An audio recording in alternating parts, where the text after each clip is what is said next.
You're a joke. Judge Benton's voice thundered across the Atlanta courtroom, his finger stabbing the air at the woman standing quietly in a plain gray cardigan. Her name was Natalie Pearson. And she didn't flinch. Her eyes dropped for a moment. Her shoulders square. Her face calm.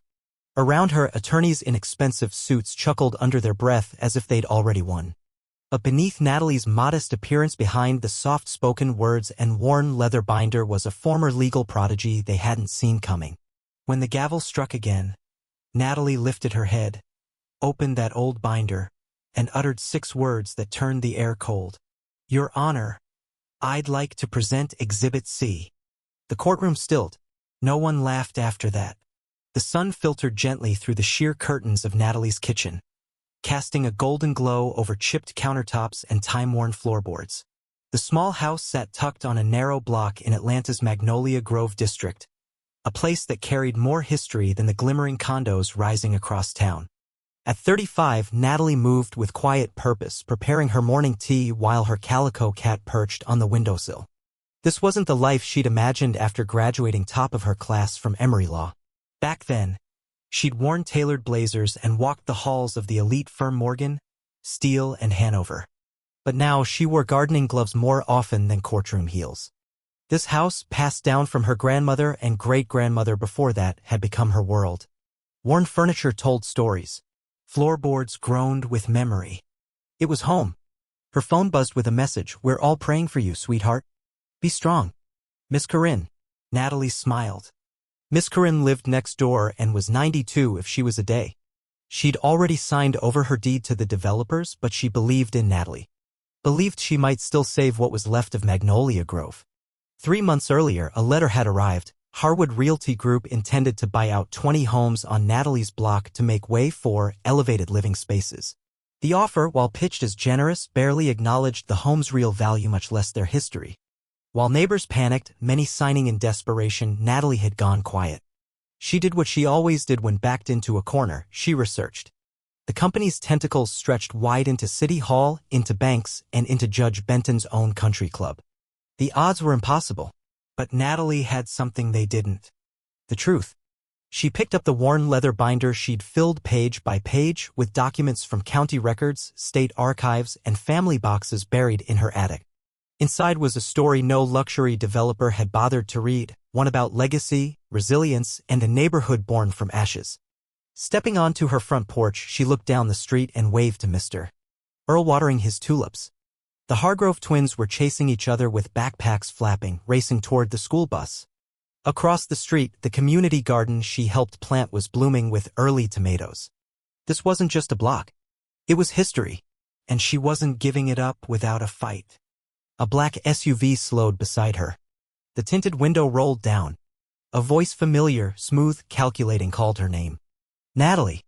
It was Charles Hanover, one of the founding partners of her old law firm. "You're still in time to make the smart move. Take their offer. You can't win this." Natalie didn't flinch. Maybe not. But I'll see you in court, Mr. Hanover." The courthouse towered like a stone sentinel against the skyline. Natalie took a long breath, adjusted the binder under her arm, and climbed the steps. Inside, the polished marble floors echoed beneath hurried footsteps and murmured deals. High-powered attorneys darted from hallway to hallway, but Natalie made her way with calm precision to a bench and opened her binder. "Look what the cat dragged in," a voice purred beside her. It was Lisa Brennan, Jr., partner at Morgan, Steele, and Hanover, and Natalie's former friend. They'd celebrated wins together once. But that was a lifetime ago. "I heard you're representing yourself," Lisa said, eyes flicking over Natalie's plain attire. "Couldn't afford anyone?" "I grow vegetables and teach tenants' rights workshops," Natalie replied evenly. "But I know enough to stand in court." Lisa smiled condescendingly. "The city already approved the development. Today's just a formality. For old time's sake, take the check." "It's generous." "It's not about money," Natalie said. Lisa tilted her head. "It's always about money." Before Natalie could answer, the courtroom doors opened and the bailiff called them in. Natalie entered the imposing room where 5 attorneys in pristine suits were already positioning their files at the plaintiff's table. At the center sat the man himself, Edgar Harwood, silver-haired, sharp-jawed, cold-eyed. Judge Benton sat at the bench already, scowling as Natalie took her seat at the defendant's table alone. The trial began, and Natalie's mind wandered to the first night of the fight at the Magnolia Grove Baptist Fellowship Hall. It had been packed, panic thick in the air. "They said we don't have a choice, Mrs. Hargrove had whispered. "They'll take it with or without us."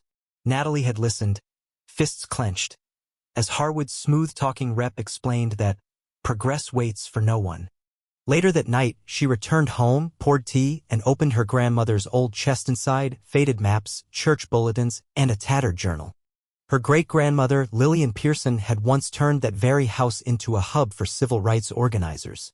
Letters from leaders like Ralph Abernathy and Dorothy Cotton thanked her for offering shelter and strategy in the heart of the movement. Natalie had spent the next 8 weeks cross-referencing archives, interviewing elders, and tracing city ordinances. And deep in a dusty legislative record from 1998, she found what no one else remembered, a clause subsection 42B of the Georgia Preservation Statute.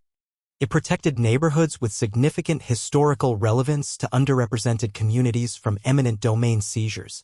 It had never been invoked. Until now. Back in the courtroom, Lisa smirked. The judge looked bored.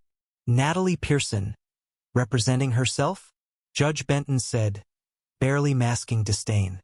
"Ms. Pearson, are you aware you're facing one of the best legal teams in the state?"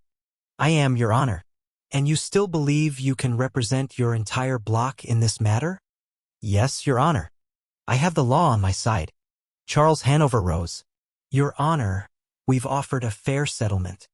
This is grandstanding. Let's not waste the court's time." "I move to present Exhibit C," Natalie said, cutting through. The bailiff carried the exhibit forward. The judge's eyes skimmed the contents, then paused. Brow furrowed. "Your Honor," Natalie began, voice calm and clear, subsection 42B of the 1998 Preservation Statute requires independent review of properties with proven historical significance to marginalized communities before eminent domain can be executed.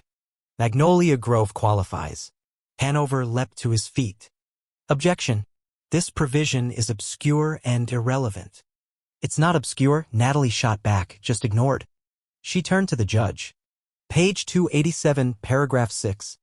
And in Exhibit A, I've included the legislative floor speech from Senator Elijah Dorsey, who authored the amendment." Judge Benton flipped to the page, visibly rattled. Silence filled the room. "And this," Natalie said, holding up a photo, "is Exhibit C, a photo from 1963 of an anti-integration protest on Auburn Avenue. Third from the left, Mr. Harwood." Gasps. Audible, sharp, stunned. Natalie continued, "This raises a conflict of interest that violates Atlanta Municipal Code Section 31-8, which requires disclosure before public hearings." The judge stared at the photograph, at Harwood, then back at Natalie. "And you compiled this yourself?" "I did." "Where did you get your training, Ms. Pearson?" "Emory Law. Graduated first in my class. For years at Morgan, Steele, and Hanover." A beat passed. Lisa Brennan's pen stopped moving. Hanover looked away. Harwood's face was the color of chalk. The judge shifted in his seat. "You were promising," he muttered. "More than that," Natalie said evenly. "I handled the 2016 city landmark dispute. I know this law because I helped draft case precedent." The courtroom was no longer bored. "Why did you leave?" Natalie exhaled. "I refused to hide evidence proving a historic black church met preservation criteria. The firm buried it. The church was bulldozed. I quit." The judge sat back, quiet now. "I move that all proceedings be paused pending historical review as required by law," she said firmly. He looked at her, then nodded. "Motion granted. Effective immediately." The gavel struck. The crowd behind her erupted. Miss Corinne wept openly. "Mr. Earl" clapped his hands. Lisa slipped out quietly. Hanover stood still, unreadable. Harwood walked out seething. Natalie sat down, binder in hand, heart steady. The battle wasn't over. But she'd won the first round. 1 year later, Natalie knelt in her garden planting collards as birds chirped from the pecan trees overhead. Magnolia Grove had been formally designated a protected historic district. Harwood Realty pulled out, redirecting their plans to a commercial corridor near the Beltline. Even more incredible, 3 other Atlanta neighborhoods had used 42B to launch preservation petitions of their own. Behind her, the old gate creaked open. Lisa Brennan, in jeans and a tee, stepped in. The clinic's packed. We've got 2 more neighborhoods ready to file. They'd launched the Magnolia Legal Initiative pro bono representation for vulnerable communities. Lisa left corporate law behind after the trial. Natalie smiled, passing her a tomato. Then let's get to work. Across the street, kids chalked hopscotch squares over sidewalk cracks. And Natalie? She remained a quiet woman in a gray cardigan. But now the world knew some of the fiercest power doesn't need a podium. Just a binder. And the truth.